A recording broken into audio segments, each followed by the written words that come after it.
Алтыбақан. Алтыбақан қазақ халқының ұлттық дәстүрлі байырғы ойыны.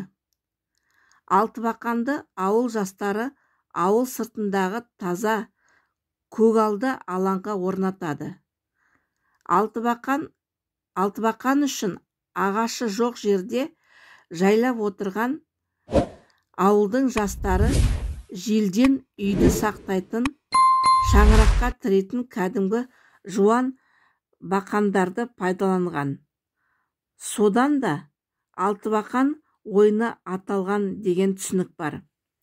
Алтыбақанды құру үшін 3 бақанның басын буып, мосыға ұқсатып жерге сіңіре бекітеді де, келесі 3 бақанды да осылай істейді. Екі жердегі 6 бақанның басын 7-ші сырық бақанмен қосады. Ортадағы аспалы бақаннан төмен қарай 2 тұйықталған арқанды салбыратып түсіріп, оған тақтайша өткізеді. Тақтайшаның 2 ұшына қарама-қарсы жігіт пен қыз арқандарды 2 қолымен ұстай тұрысады. Оларды ойынға жинаушылар итеріп тербеліске түсіреді. Көбінде ғашықтарды сайлап алады. Алтыбақан ойыны ауыл жастарының сауық кешіне ұласады.